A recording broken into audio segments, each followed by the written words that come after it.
nun werde ich euch beweisen,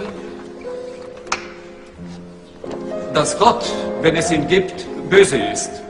Hat Gott alles, was existiert, erschaffen? Wenn Gott alles erschaffen hat, dann hat er auch das Böse geschaffen. Das bedeutet, Gott ist böse. Herr Professor, existiert Kälte? Was für eine Frage soll das sein? Natürlich existiert die Kälte. War euch noch nie kalt? Nein, in der Tat, Herr Professor, die Kälte existiert nicht. Nach den Gesetzen der Physik ist das, was wir als kalt empfinden, nur das Fehlen von Wärme. Und existiert Dunkelheit, Herr Professor? Selbstverständlich existiert sie. Nein, sie ist nur das Fehlen von Licht. Wir können das Licht messen, aber die Dunkelheit nicht. Das Böse existiert nicht, genau wie die Kälte und die Dunkelheit. Gott hat das Böse nicht geschaffen. Es ist das Ergebnis dessen, was Gottes Hand noch nicht berührt hat.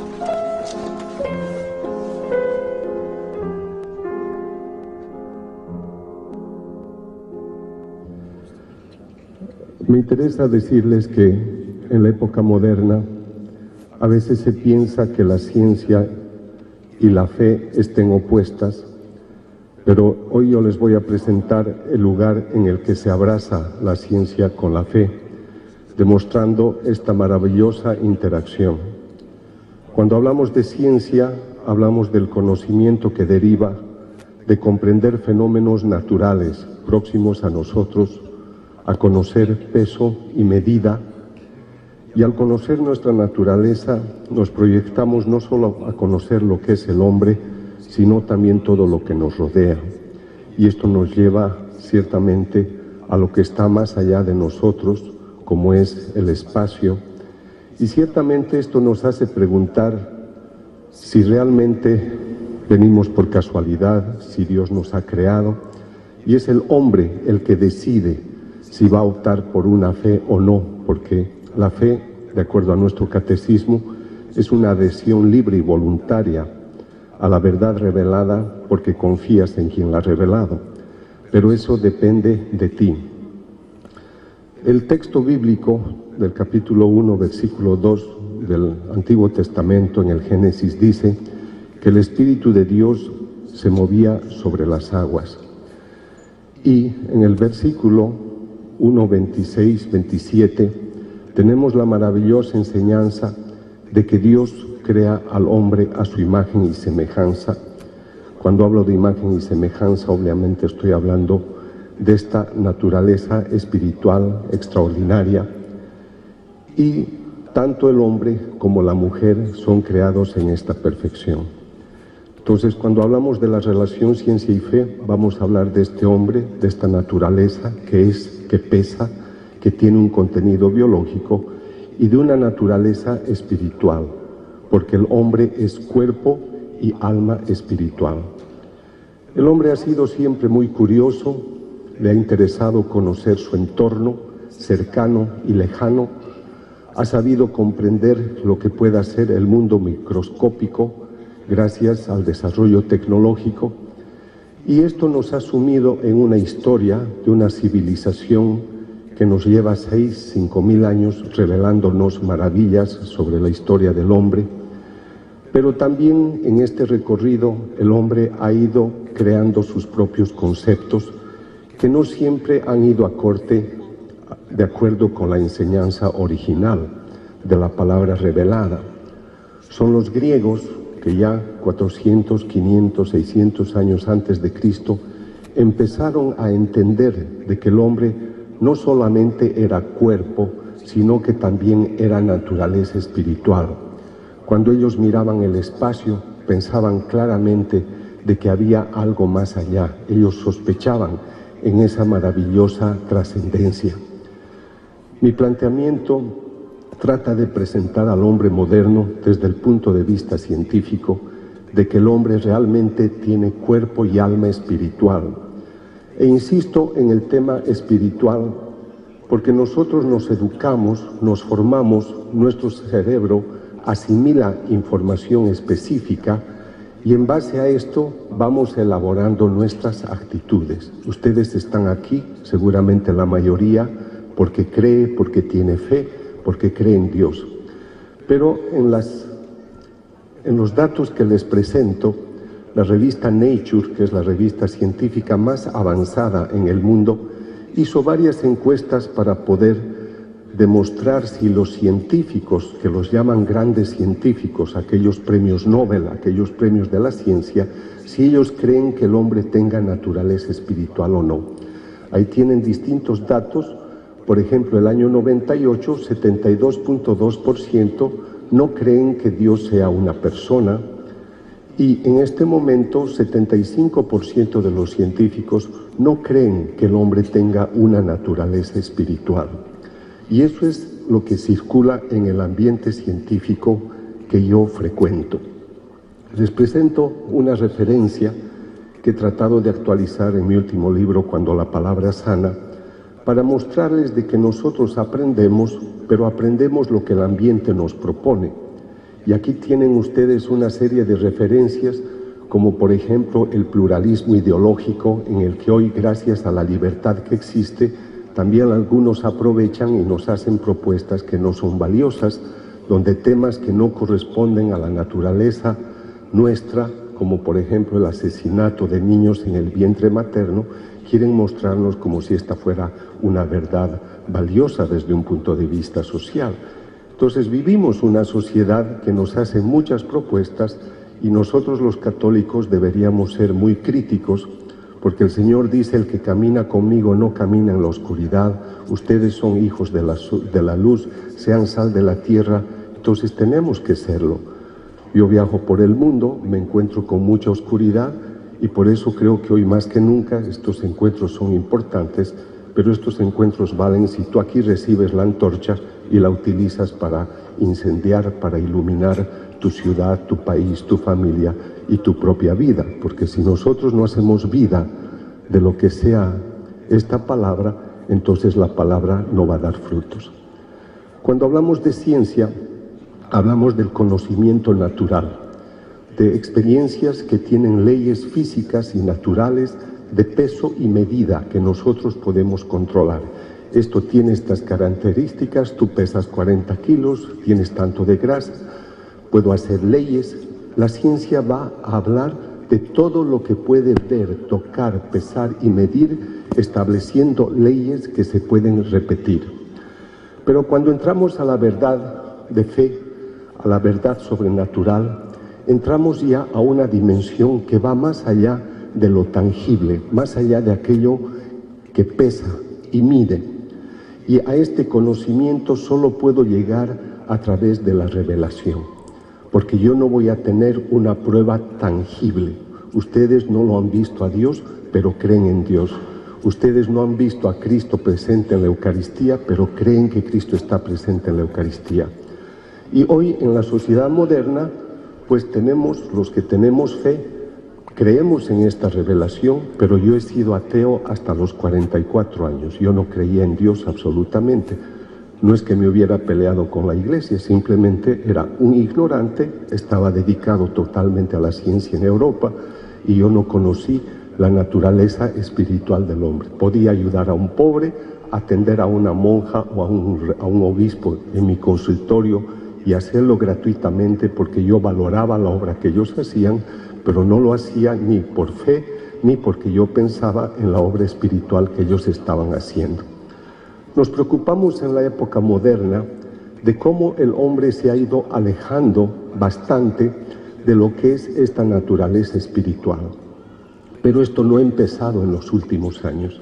Esta historia ya tiene al menos 500 años, cuando los científicos como Kepler, Copérnico, Galileo empiezan a descubrir ciertas leyes, como por ejemplo decir: la Tierra no es el centro del universo, es el Sol.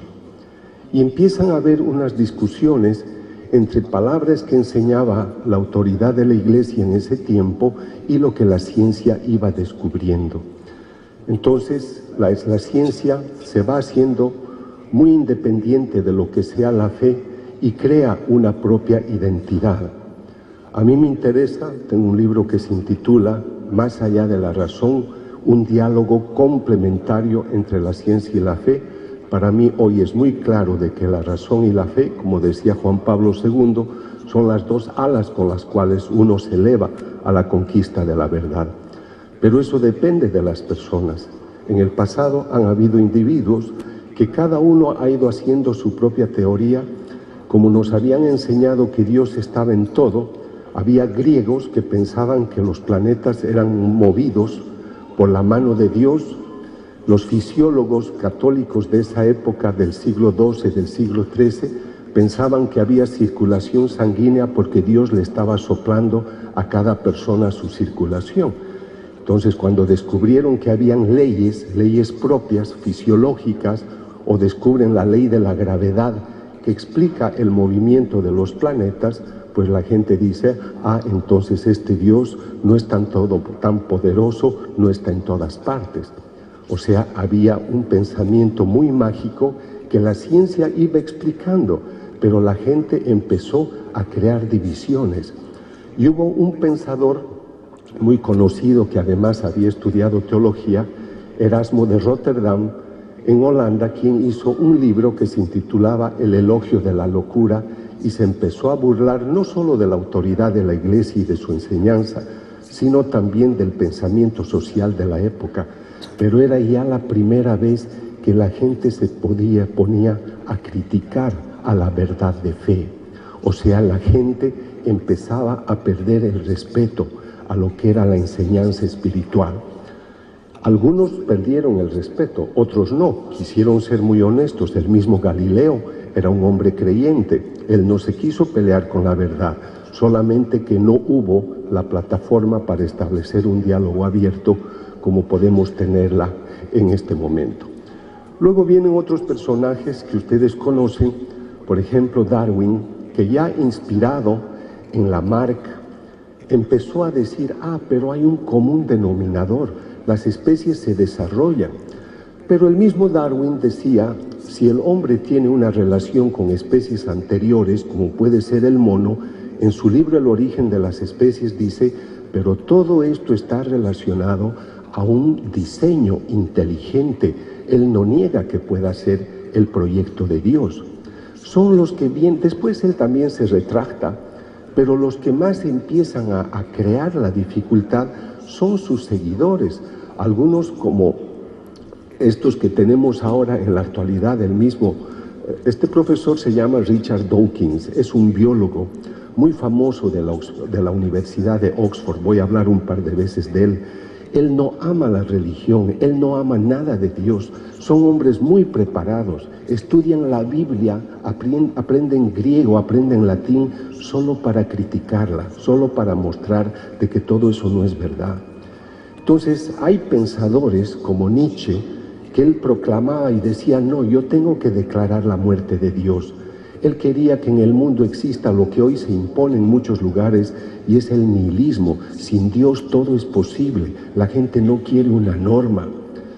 Cuando Darwin empezó a decir de que el hombre tenía un común denominador en su origen con las otras especies animales y que podía venir del mono, algunas personas empezaron a investigar y fueron a rescatar el cuerpo de muchos muertos para hacerles una autopsia.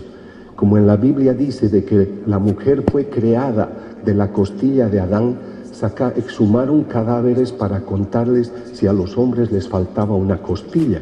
Y como no les faltaba, dijeron, entonces el relato bíblico no es verdad. Estaban pensando que la Biblia tenía que ser un manual matemático biológico y no se estaba comprendiendo el sentido de su enseñanza sagrada. Entonces, una cosa que hay que aprender es que las personas se forman en función de aquello que van aprendiendo. Por eso ustedes, los católicos, y yo también, tenemos que ser personas que aportemos a nuestra sociedad con nuestro pensamiento profundo. Estos señores son los que le dieron impulso a la ciencia empírica en el siglo XX. Empezaron a decir de que se formaron alrededor de un profesor que se llama Wittgenstein en Viena, fundaron un círculo que se llamaba el Círculo de Viena, donde rescataron aquello que se llamaba el empirismo antiguo de varios autores, donde uno de los principales era un pensador francés, Auguste Comte, quien dijo que la ciencia tendría que ser la única referencia para la verdad y que el científico sería el nuevo sacerdote. Entonces ya había un desafío.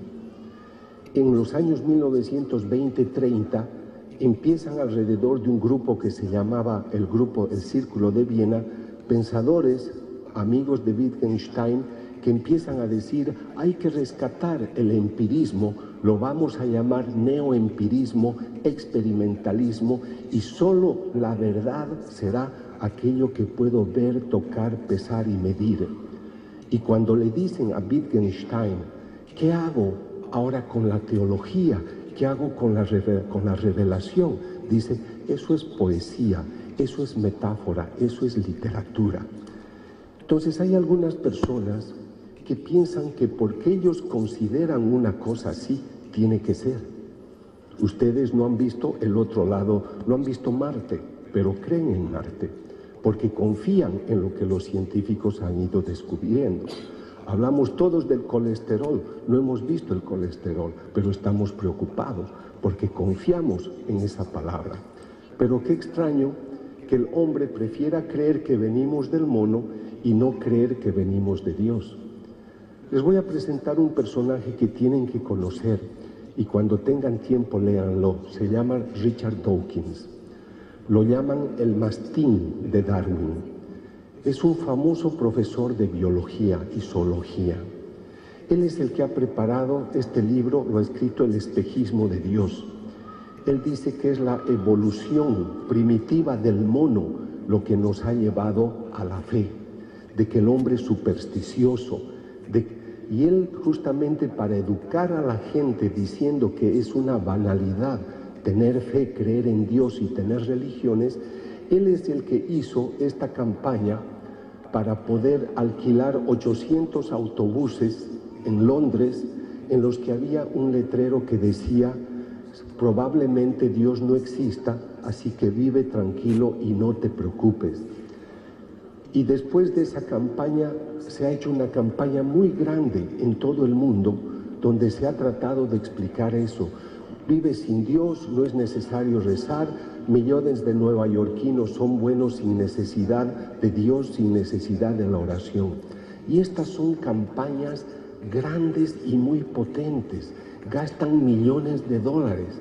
Por eso a mí me sorprende que los católicos, teniendo la palabra verdadera, seamos tan tímidos. Después de estos congresos donde vienen 3,000 personas, todo Cancún debería ponerse de rodillas, gracias al trabajo de cada uno de ustedes.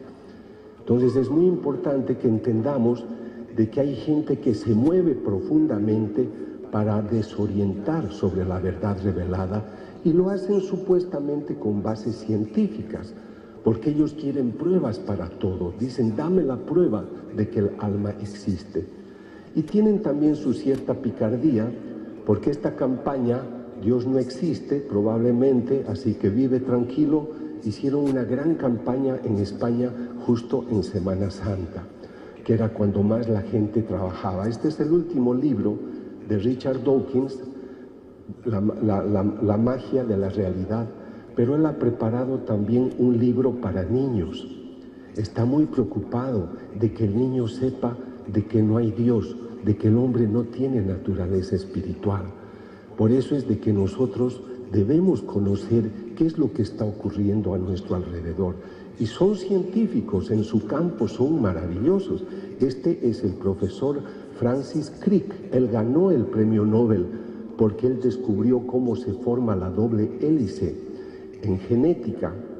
Ganó el premio con Watson, es especialista en genética, pero en sus últimos años empezó a estudiar las neuronas, las células del cerebro, y escribió este libro en el que dice, el hombre solamente es un puñado de neuronas, el hombre no tiene alma, solamente es química. Y un lector colombiano le escribe, un joven universitario, gracias profesor Crick, Usted es un premio Nobel, usted me ha revelado la verdad. Yo he nacido en Colombia, soy católico, siempre he creído en Dios, pero ahora leyendo su libro descubro la verdad. Usted me ha revelado que el alma espiritual no existe. Gracias, profesor Crick. Entonces vean qué alcance puede tener cuando estas personas además hacen un abuso. Hay un axioma en la ciencia que dice: nadie da lo que no tiene. Entonces, ¿por qué él estudia las neuronas? ¿Qué pasaron con mis imágenes? ¿Por qué él estudia las neuronas y en ese caso concluye de que el hombre no tiene alma espiritual? O sea, estudia lo biológico, estudia el peso y él concluye con el alma espiritual. Es como estudiar un árbol y terminar en la composición del agua o de la tierra. Entonces, tenemos que entender nosotros de que el hombre tiene una naturaleza extraordinaria, física, pero también espiritual, solo que es muy discutida. Aquí tienen ustedes la opinión de Stephen Hawking en su último libro, que parafraseando la frase que incluso es una frase que usa el Vaticano para decir si ha habido evolución es bajo la dirección de un gran diseño. Entonces él astutamente usa la frase y dice el gran diseño, pero su libro dice el gran diseño es la ley de la gravedad. En ningún momento habla de Dios. Es más, en sus textos dice de que no hay espacio para Dios. Entonces estamos rodeados de una cultura que cada vez se va alejando de Dios. Y nosotros en el ambiente católico, ustedes tienen que saberlo, que en el año 1900, 33% de la población mundial era católica. 33%. Hoy somos 17%. Hemos disminuido y nos preocupamos, decimos, mira tantas sectas, pero la pregunta es, ¿qué estás haciendo tú para que eso no suceda? Yo vengo del ateísmo, soy católico hace 20 años, gracias a Dios, pero sinceramente yo no veo una gran efusión absoluta en los movimientos católicos, digo absoluta, algunos grupos sí, estas iniciativas son importantes, pero yo creo que deberíamos recalentarnos un poquito más. Entonces, la fe es la razón del espíritu y está en grado de ofrecer la verdad última sobre el mundo, el hombre y Dios, y lo hace con autoridad porque su fundamento es la revelación, la palabra de Dios. Esta es la fe. Yo lo creo porque me he abierto a la fe, pero el científico quiere pruebas. Yo trabajo en el campo de la neurociencia. Mi especialidad es estudiar el cerebro y por ello entender por qué somos como somos, por qué hay tanta violencia, por qué hay suicidio, por qué una persona quiere ayudar en una clínica y otro prefiere hacer solo negocio en el narcotráfico. Estas máquinas que ven nos permiten estudiar el cerebro en vivo y quisiera que se vayan con una enseñanza, porque creo que es muy importante que ustedes se vayan con herramientas para trabajar. Cuando usamos esas máquinas de tomografía positrón, podemos ver cómo trabaja el cerebro cuando hacemos algo. Entonces yo te pregunto, ¿crees en Dios? Sí, con toda mi alma, con todo mi corazón. Entonces, si eso es verdad, yo tengo este resultado. La primera imagen, llena de manchas, me está mostrando de que varias zonas de tu cerebro trabajan y que tú estás muy convencido de lo que me estás diciendo. Pero en la otra imagen yo le pregunto, ¿eres católico? Ajá. Pero dime un poquito más, ¿eres católico? Ajá, ajá. ¿Vas a misa los domingos? ¿Por qué el domingo yo puedo ir cuando yo quiera? ¿Te confiesas? No, eso es invento de los curas. ¿Por qué me he de confesar con otro hombre si es igual que yo? No has entendido nada. Este es el cerebro, imagen por favor, este es el cerebro de una persona tibia. La segunda imagen. Este es el cerebro de una persona tibia, de una persona que no está convencida. Yo los invito a que después de una jornada tan bella como van a tener hoy, su cerebro salga así, como la primera imagen, convencido. Que tú vayas y te ocupes de las cosas del Padre. que te acuerdes que tu vocación no solo es hacer negocio o tener una profesión, tu vocación es ser santo y ayudar a que otros hagan lo mismo. Pero con este cerebro, con este cerebro tibio, solo vas a querer la carne, el placer, pasarla bien, comer mucho, divertirte, pero no buscar la santidad. Entonces, por eso hay personas que trabajan. He visto tanto voluntario haciendo esta obra, tanta gente interesada en que esto funcione. Ustedes presentes seguramente tienen un cerebro así. Pero si hay gente en tu casa que te ve rezar y a pesar de eso no reza contigo, o tu hijo dice que no cree en Dios a pesar que tú lo has educado bien, es que algo no está funcionando. Entonces la sociedad moderna, si queremos rescatar nuestros valores, necesitamos de cerebros ricos. En el cerebro hay unas neuronas, unas células, que cuando nosotros formamos gente, las educamos, aprenden, forman redes, estas redes que ustedes están viendo. Esas redes hacen que el pensamiento se haga muy rico. Vean cómo razona una persona que lee, que estudia, que va al catecismo, que escucha prédicas, que lee libros, que ayuda. Este es el cerebro que nosotros llamamos de pensamiento complejo, de una persona seria, sólida, comprometida. Pero este es el cerebro de una persona que es, un cerebro tibio, desinteresado. Y miren cómo razona esa persona. Estos son los que se van después a las sectas. Estos son los que te dicen, ¿por qué me he de confesar con otro hombre como yo? Porque no han comprendido, porque no se han enriquecido. El cerebro es como un paracaídas, solo sirve si se abre. Entonces es fundamental que entendamos que nosotros necesitamos espacios. Por eso en la iglesia te dan catecismo, por eso han hecho el proyecto de la evangelización, porque hay que trabajar con las personas. Entonces todo lo que tú aprendes forma estas redes en el cerebro. Yo he tardado 17 años escribiendo el libro Cuando la palabra hiere, 7 años y medio para mi último libro Cuando la palabra sana, tratando de explicar de que hoy que ustedes van a escuchar estos temas preciosos, su cerebro va a hacer huellas, pero las huellas se van a hacer ricas si tú las vives, si no se van a extinguir, porque tú no has profundizado la palabra. Si hacemos cortes que llamamos histopatológicos del cerebro, nosotros tenemos esas manchas rojas que ustedes ven, llamamos puntos de convergencia, son las huellas. Una persona que se arrodilla para rezar ante el Santísimo tiene la inspiración espiritual, quiere orar, su razón le dice quiero dialogar con mi Dios, pero a medida que tiene el hábito de ir, de ponerse de rodillas, de rezar el rosario, de estar 30 minutos con el Señor, hace una huella física y cada vez le resulta más fácil ir a pasarse una hora ante el Santísimo.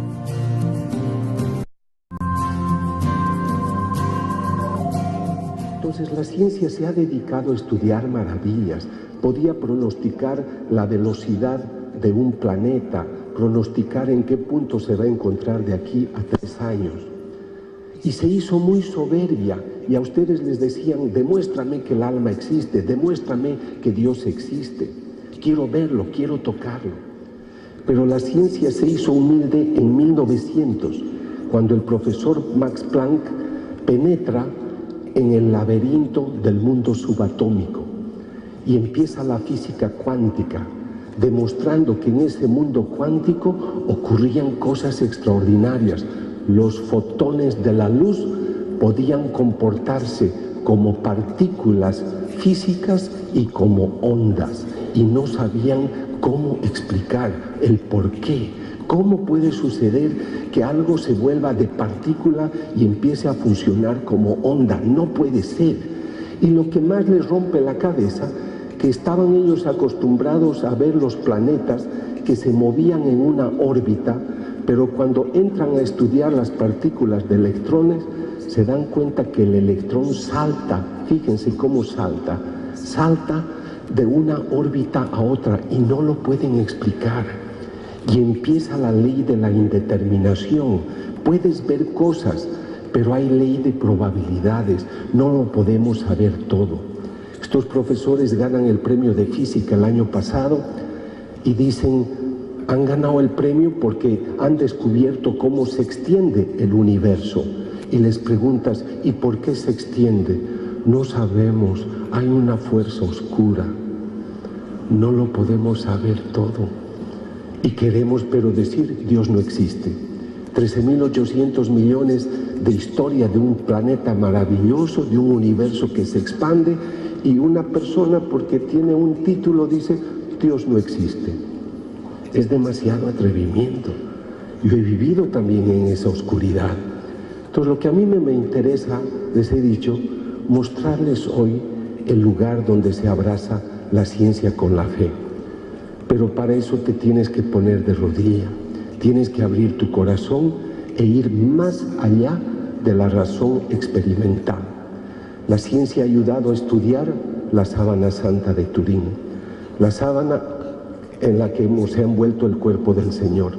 Ustedes tienen el gran milagro de Guadalupe y las investigaciones han mostrado, una de ellas interesante, cómo es posible que en esta tela tan irregular se pueda pintar una imagen tan perfecta. Vean el fondo a la derecha, cuál es el verdadero tejido de Guadalupe, de la imagen. Es una tela irregular. ¿Y cómo puede ser? Está hecha en maguey, debería destrozarse a los 20, 40 años y desde 1531 sigue intacta.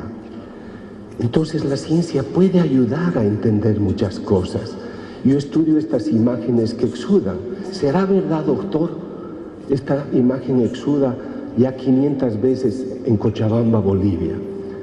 Y resulta que hacemos un estudio de tomografía para ver si por dentro hay un mecanismo que le haga exudar. No, no hay nada absolutamente. El líquido que brota es sangre humana. Tiene hasta debajo de las costras, hay piel humana, hay piel que está lesionada. Pero les tengo una imagen bellísima. Vean en este momento, porque van a notar el instante en el cual brota una lágrima cristalina. Fíjense, a mí las autoridades que siguen mis investigaciones me dicen, doctor, hay que demostrar de que esto no es por poderes mentales. Aislamos la habitación, ponemos una máquina por 24 horas y miren lo que hemos grabado. Vean esta maravilla.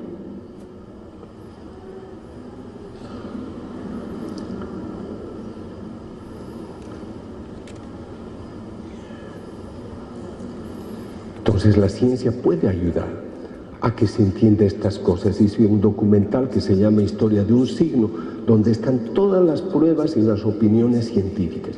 Y así llegamos a la parte más importante, al lugar donde se abraza la ciencia con la fe.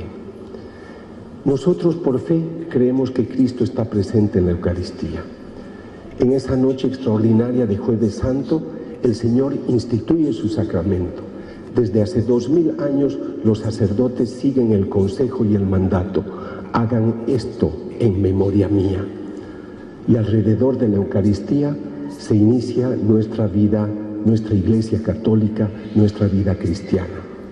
Pero qué extraordinaria la experiencia.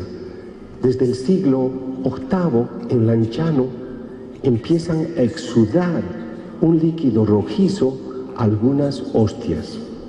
La hostia sangra, la hostia se coagula. Pero acá ocurre este fenómeno cuando este sacerdote de la Orden de San Basilio duda si Cristo está presente en la Eucaristía. Y cuando duda, la hostia empieza a sangrar.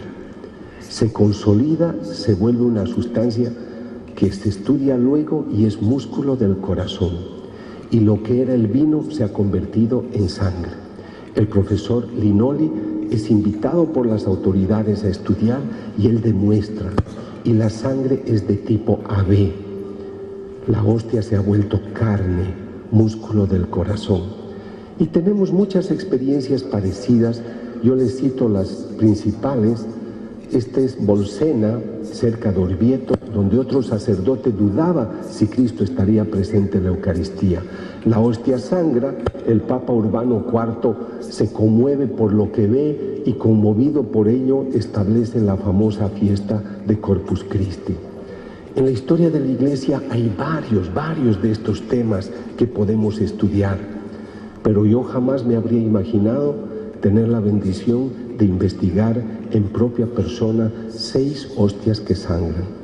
Les voy a presentar las 3 más importantes. Este es el cardenal Jorge Bergoglio, arzobispo de Buenos Aires. Doctor Castañón, en la parroquia de Santa María, en calle La Plata, Buenos Aires, sangran 2 hostias.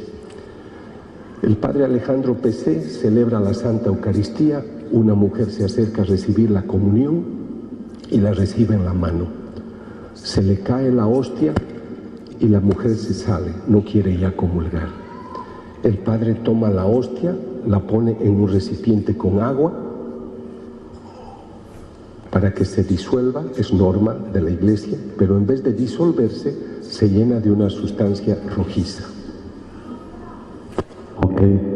Me piden las entrevistas con 5 sacerdotes, voy a constatar.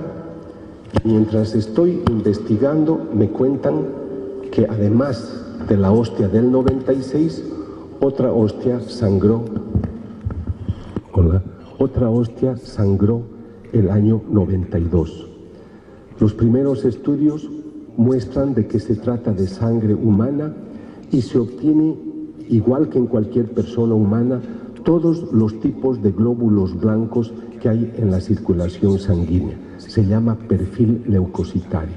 Los glóbulos blancos abundan, están presentes en todas sus características. El cardenal Ratzinger, en esa época presidente del Dicasterio para la Congregación de la Fe, escribe una carta pidiendo informes y yo he entregado estos informes el año pasado.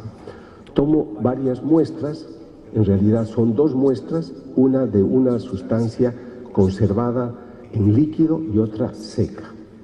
Las 2 muestras se llevan a un laboratorio genético, Forensic Analytical, en San Francisco, California, bajo una consigna.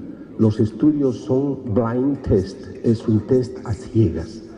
Las personas no saben que esto viene de una hostia.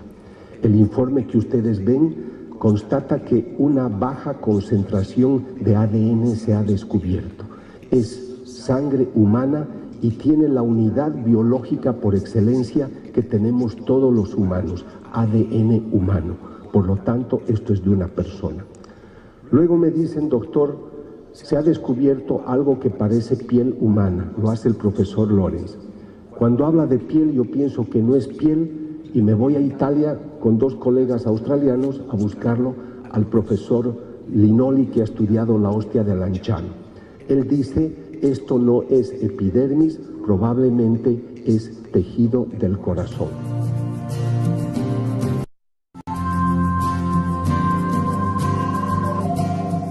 El profesor Walker, de Australia, nos dice que encuentra células musculares, pero no nos dice qué clase de célula muscular. Para tener el dato final, buscamos al profesor Federico Tsugibe de Nueva York, el 2004, uno de los mejores médicos en medicina del corazón, médico forense, patólogo. Él va a estudiar las 3 laminillas que ustedes están viendo. Él no sabe absolutamente que esto viene de una hostia. Aquí el profesor Lorenz nos está mostrando glóbulos blancos. ¿Cómo puede ser posible de que los glóbulos blancos estén intactos el 2004 cuando esa hostia ha sangrado el año 96? Todos saben que cuando se extrae sangre, a los 15 minutos o 60 minutos los glóbulos blancos se desintegran. Entonces nadie puede explicar por qué los glóbulos blancos 8 años después siguen impecables. Cuando el profesor está viendo esta imagen nos dice, lo que ustedes me han traído es músculo del corazón. Y en el libro que ha escrito dice, es miocardio ventrículo izquierdo. Les repito que él no sabe que esto viene de una hostia. Todo lo que les voy a decir está documentado, lo digo porque a veces quieren pruebas en el libro Más allá de la razón.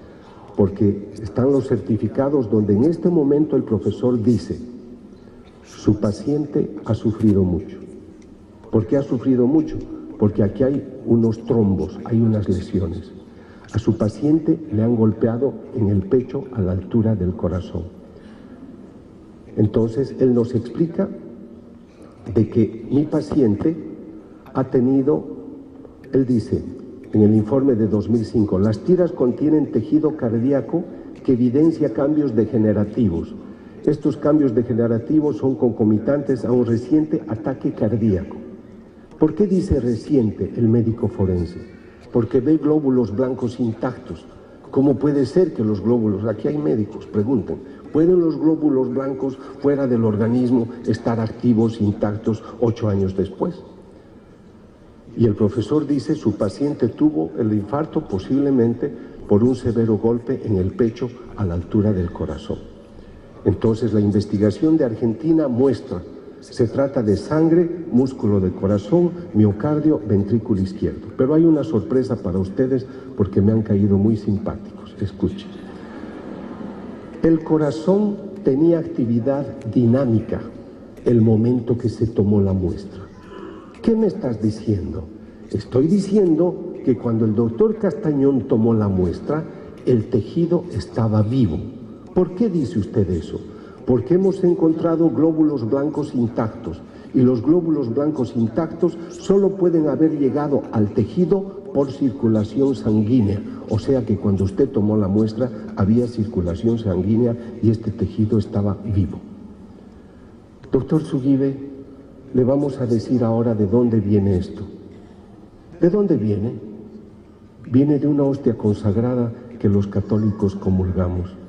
I don't believe, no lo creo, y casi le da un infarto a él. Estas son las cosas que conmueven, que son serias, y son evidencias, son datos de hecho. Aquí está la ciencia, aquí está la tecnología. El 17 de marzo de 2006 se entregan los resultados y es el propio cardenal que me dice, doctor, hable de esto a todo el mundo, porque es importante que la Eucaristía vuelva a rescatar la dignidad que merece. Mucha gente comulga sin confesarse porque cree que ya nada es pecado. Y las misas hay que celebrarlas con toda dignidad porque están ante su Dios. Desde entonces me han pedido que estudie otras hostias y acá termino con mi última investigación. Este estudio se va a terminar en estas semanas y espero que el próximo 13 de mayo ustedes escuchen estos resultados por boca del obispo que me ha pedido esta investigación. Esta hostia sangra en octubre de 2006. El obispo me la entrega en noviembre de 2009. Los estudios muestran que se trata de sangre humana, hay presencia de ADN humano y hay una gran variedad de tejidos, de varias formas, músculo esquelético, probable músculo del corazón, eso es lo que están definiendo ahora, pero sí es sangre humana, pero yo con una máquina especial quiero fotografiar por capas. La parte superior está coagulada desde el 2006. En febrero de 2010, para uno de mis últimos libros, quiero fotografiar las capas internas y debajo de las capas hay sangre fresca. ¿Cómo puede ser? Esto está coagulado desde el 2006. Estoy tomando la fotografía en febrero de 2010. Sí, pero hay sangre fresca. Hay tejidos. Aquí están los glóbulos blancos, los macrófagos activos, porque este tejido también está lastimado. Y pregunto al teólogo que nos asesora, Padre, ¿por qué estos tejidos lastimados en la Eucaristía? Doctor Castañón, después de 2000 años, todavía no le conocemos y le seguimos crucificando. Fueron sus palabras. Por eso está herido. Estos son los tejidos que se están estudiando en estos días para definir. Este es el momento en el cual se descubre, vean en vivo, el momento en el cual se obtiene hemoglobina. Este es un milagrito que ustedes están viendo porque brota de una hostia consagrada. Con métodos modernos, esa parte roja que están viendo es el brote de la hemoglobina que se detecta en una hostia consagrada. El tipo de sangre es AB. El mismo tipo del tipo de sangre encontrado en la sábana santa de Turín.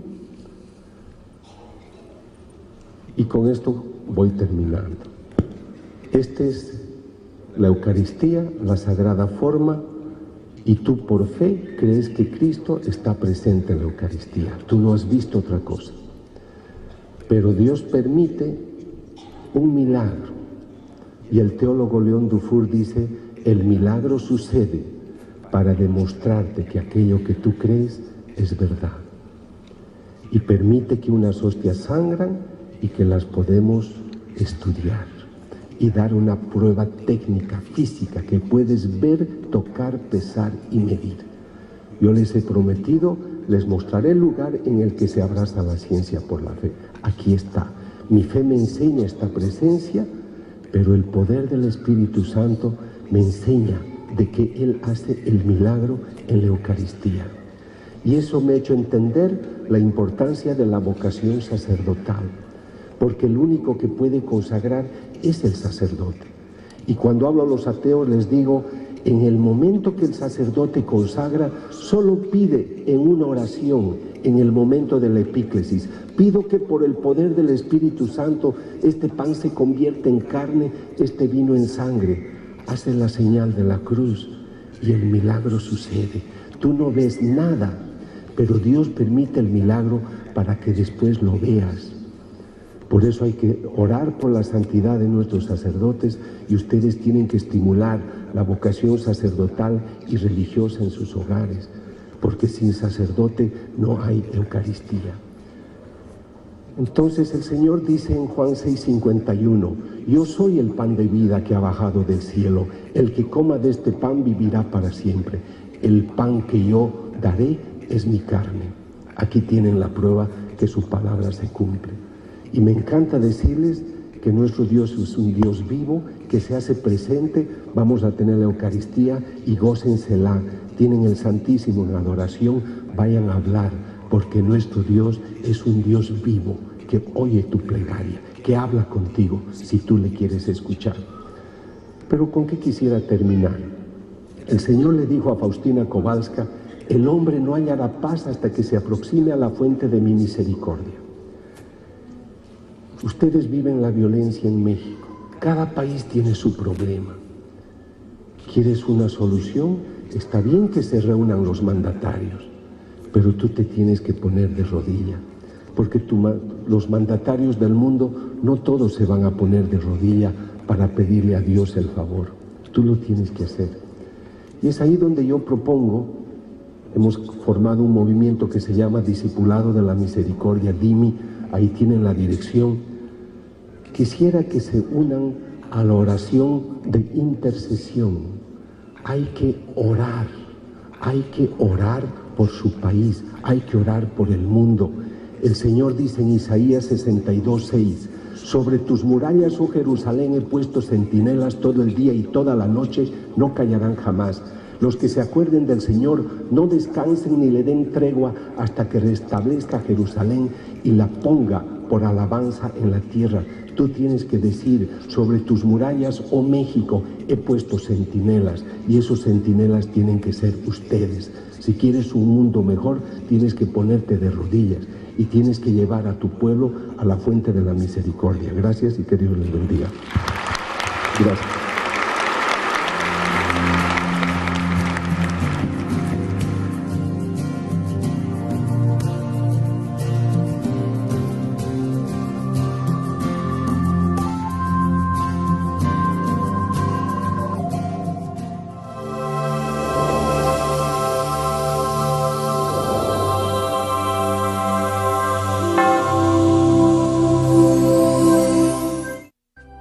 Si usted desea una copia de este programa, por favor contáctenos a los siguientes teléfonos. Desde el extranjero, marque 0052 33 3770 1814 y del interior de la República Mexicana al 01900 849 3507 o escríbenos a nuestro correo electrónico tiendavirtual@ mariavision.com y visita nuestra página web www.mariavision.com.